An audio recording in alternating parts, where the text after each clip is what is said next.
ॐ नमः शिवाय। ॐ नमः शिवाय। शिव शंभू, शिव शंभू। प्रिय भक्तों, आइए हम आपको एकादश रुद्र की 11 कथाओं में से प्रथम कथा आरंभ करते हैं, जो है शंभु शंभु शंभु।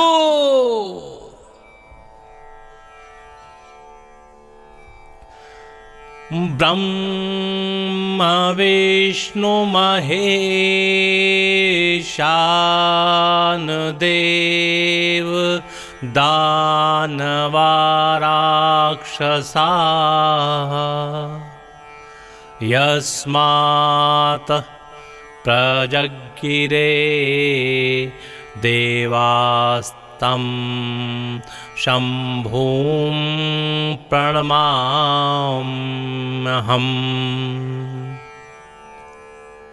शिव शंभो, शिव शंभो।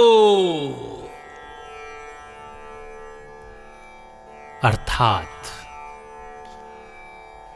ब्रह्मा, विष्णु, महेश, देव, दानव, राक्षस जिनसे उत्पन्न हुए तथा जिनसे सभी देवों की उत्पत्ति हुई, ऐसे भगवान शंभु को मैं प्रणाम करता हूं, प्रणाम करता हूं।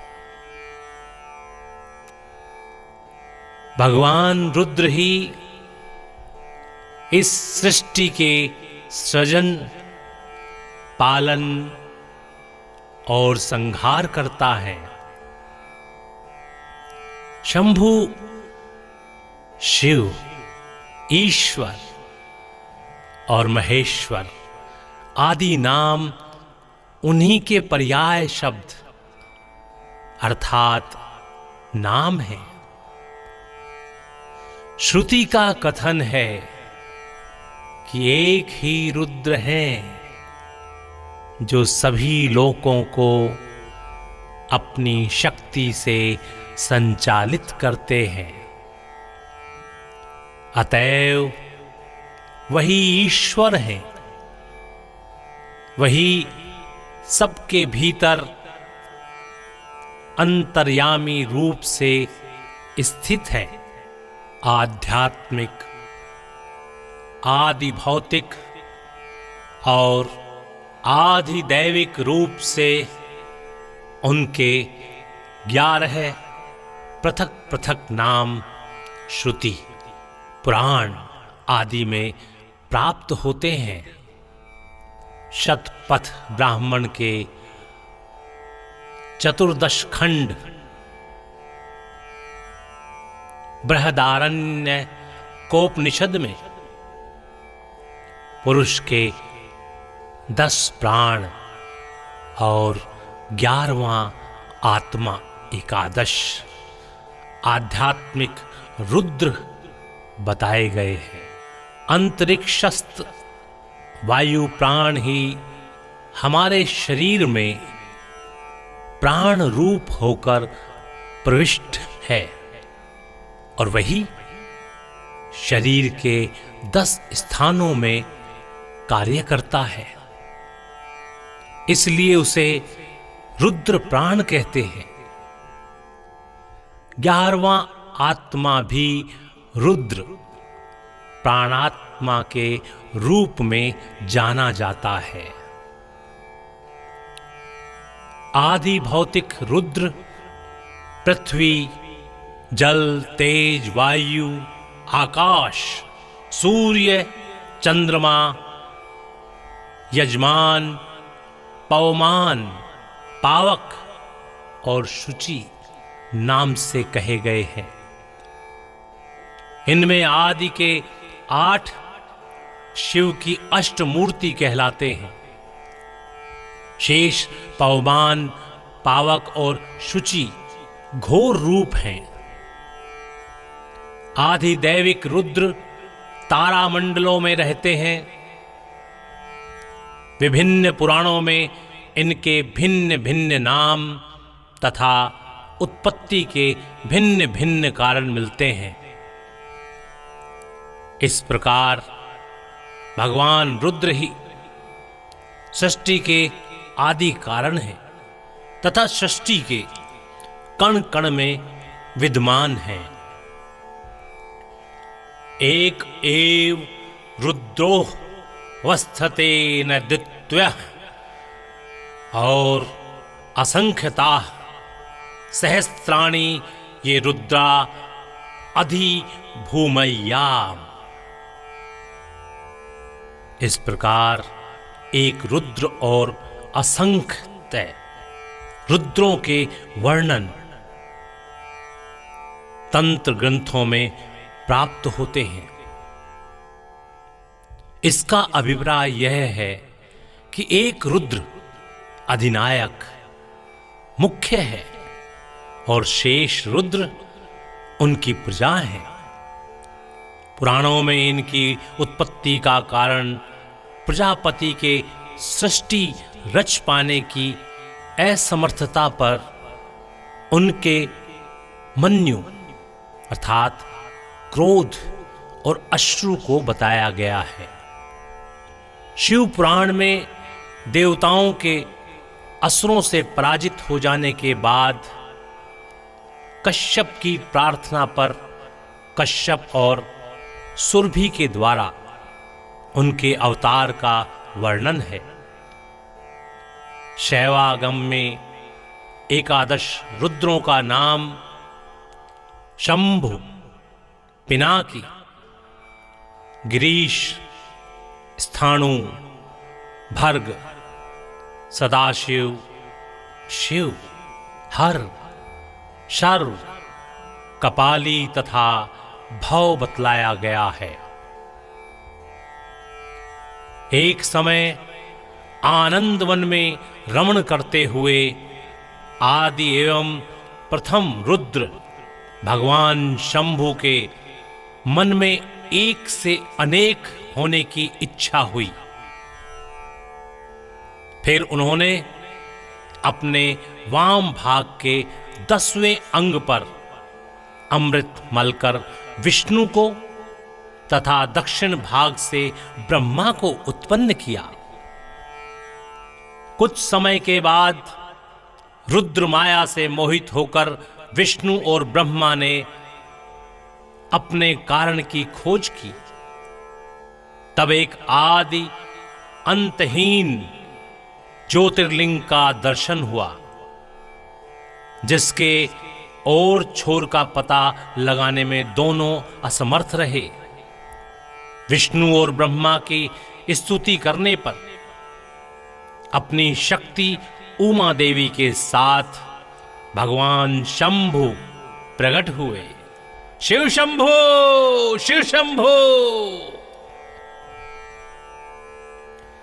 उन्होंने ब्रह्मा से कहा कि मेरी आज्ञा से तुम सृष्टि का निर्माण करो और विष्णु उसका पालन करें। मेरे अंश से प्रकट होने वाले रुद्रदेव इस सृष्टि का संहार करेंगे। मैं ही इस सृष्टि का आदि कारण हूं तथा तुम दोनों के साथ रुद्र और संपूर्ण देव, दानव एवं राक्षसों का सृजन करता हूं। भगवान विष्णु मेरे बाएं अंग से तथा तुम दाहिने अंग से प्रकट हुए हो, उसी प्रकार रुद्र मेरे हृदय से प्रकट होंगे। ऐसा कहकर भगवान शंभु अंतर्ध्यान हो गए। प्रथम रुद्र भगवान शंभु की आधि भौतिक पृथ्वी मूर्ति एकाम्रनाथ अर्थात क्षितिलिंग के नाम से शिवकांची में है। इस दिव्य विग्रह पर जल नहीं चढ़ाया जाता है, अपितु इसे चमेली के तेल से स्नान कराया जाता है। प्रति सोमवार को भगवान की सवारी निकलती है। भगवती पार्वती ने शिवकांची में इस क्षितिलिंग की प्रतिष्ठा करके शंभु रुद्र की उपासना की थी। इस लिंग के दर्शन मात्र से ऐश्वर्य की सिद्धि एवं अक्षय कीर्ति की प्राप्ति होती है। शिव शंभो, शिव शंभो।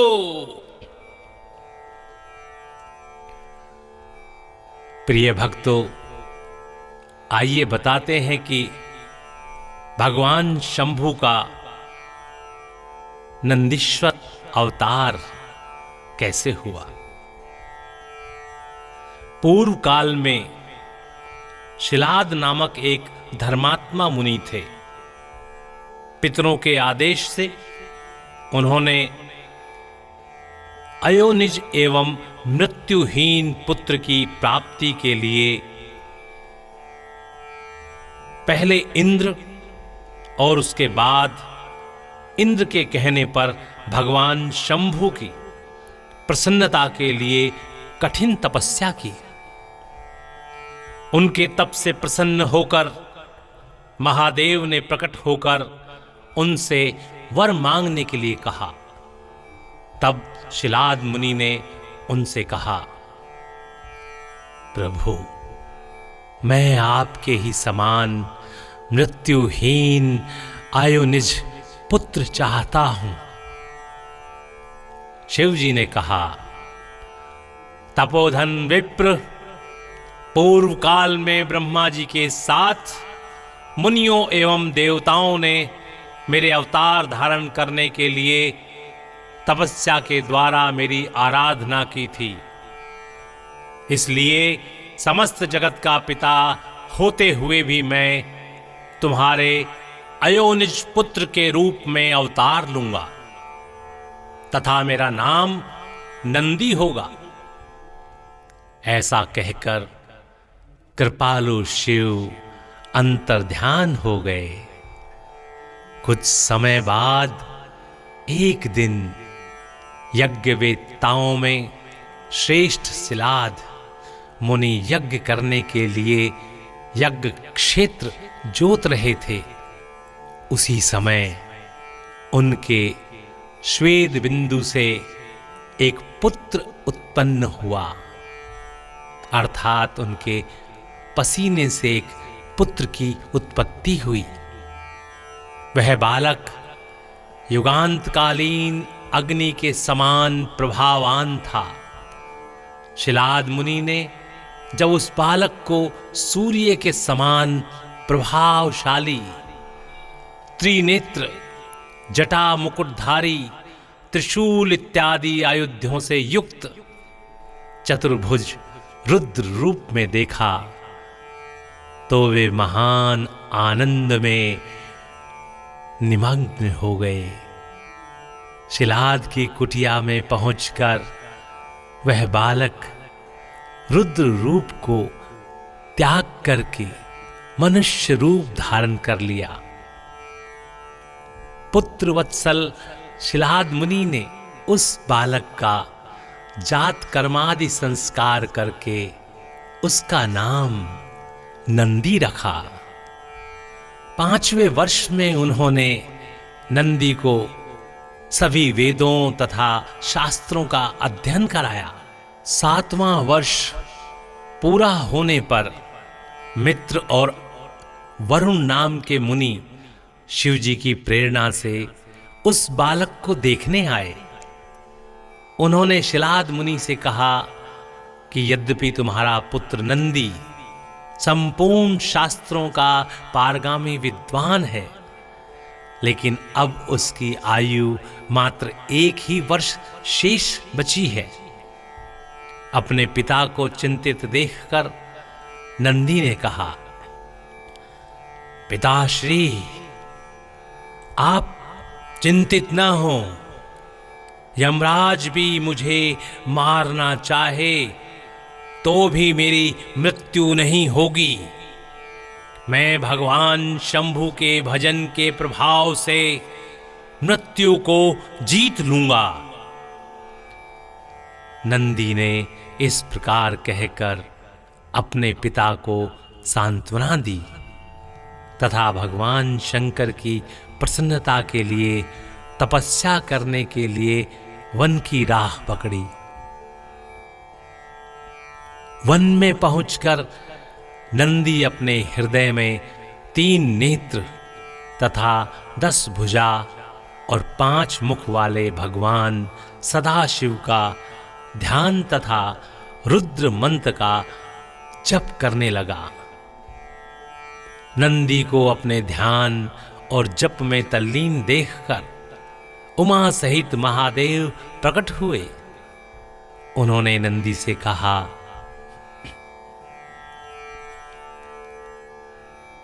शिलाद नंदन, तुमने बड़ा ही उत्तम तप किया।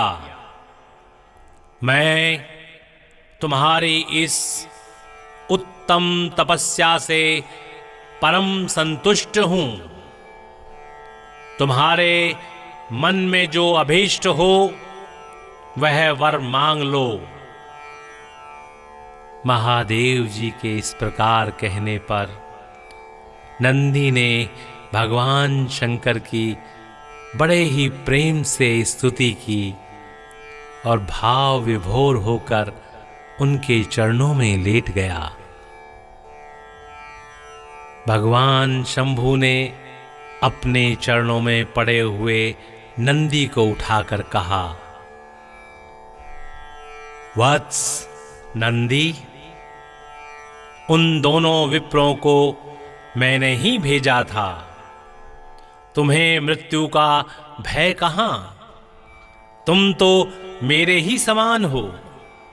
तुम अजर, अमर, दुख रहित और अक्षय होकर मेरे गणनायक बनोगे। तुम में मेरे ही समान बल होगा और मेरे पार्श्व भाग में स्थित रहोगे।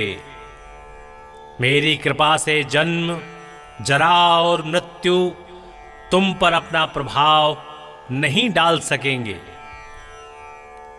यूं कहकर कृपा सागर शंभु ने अपने गले में पड़ी हुई कमल की माला उतार कर नंदी के गले में डाल दी। उस शुभ माला के गले में पड़ते ही नंदी 3 नेत्र तथा 10 भुजाओं से संपन्न हो गया तथा दूसरे शंकर सा प्रतीत होने लगा। उसके बाद भगवान शंभु ने बड़े ही प्रेम से नंदी का अपने गणाध्यक्ष के पद पर अभिषेक किया। सभी स्नेह के साथ बोलिए, शिव शंभो, शिव शंभो, शिव शंभो। बोलिए शिव शंकर भगवान की जय। भक्तों, यहां पर एकादश रुद्र के प्रथम रूप शंभु की कथा का समापन होता है। सभी लोग स्नेह के साथ बोलिए, बोलिए शिवजी महाराज की जय। बोलिए माता पार्वती की जय। बोलिए गणाधीश गणपति भगवान की जय और सेनाध्यक्ष भगवान कार्तिकेय की जय जय जय।